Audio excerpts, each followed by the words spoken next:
Et l'objet de ce point de presse-là, c'est aujourd'hui d'attirer l'opinion nationale et internationale sur la manière dont la santé publique elle est bafouée. Parce que quand un médecin spécialiste travaille dans un hôpital national, c'est pour servir son pays, servir les populations. Maintenant, qu'est-ce qui se passe? Pour un problème de personnes, on nous interdit. Dans un pays, il faut savoir que dans le monde, chaque 50 secondes, actuellement, une femme meurt de cancer du sein. Chaque 100 secondes, une femme meurt de cancer du col de l'utérus. Au Niger, en 2018, sur une population de 22 millions d'habitants, dont 52% sont des femmes, on a eu 8674 nouveaux cas de cancer en 2018. On a eu 7115 décès, dont plus de 80% là, décédés de cancer. Quand tu as le cancer, dans 80% des cas, tu meurs au Niger. Parmi les 8000 cas, plus de 8000 cas, les 5060 sont des cancers féminins. Des cancers féminins, dont plus de 1500 cancers du sein.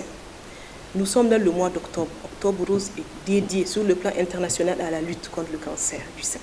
C'est un mois où dans tous les pays, tout le monde se réunit pour parler autour du cancer, pour se dire que non, le cancer, il faut arrêter, il faut que les gens se soient conscients que c'est un fléau qui tue plus que le tuberculose, le sida, le palu réunis. C'est ça le cancer aujourd'hui dans le monde. Et le mois d'octobre, c'est fait pour conscientiser les populations et les décideurs politiques. Mais vous voyez dans ce mois d'octobre ce qui se fait. On prend un des deux chirurgiens oncologues dont dispose le Niger. Donc moi qui suis affectée depuis 2010. On est deux. On me prend et on m'éjecte du secteur public. On m'interdit de soigner la population du Niger pour un problème de personnes. Donc je dis à mes patients, je tenais à faire ce point de presse pour dire à mes patients que je ne les abandonne pas, mais j'ai été contrainte de le faire.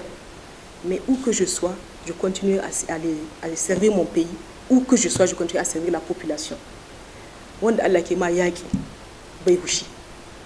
Celui que Dieu a guidé, nul ne peut l'égarer. Inch'Allah, on va continuer avec SOS Cancer à travailler comme on peut et à faire donner le meilleur de nous-mêmes parce qu'on a prêté serment devant Dieu et les hommes et on continuera à le faire.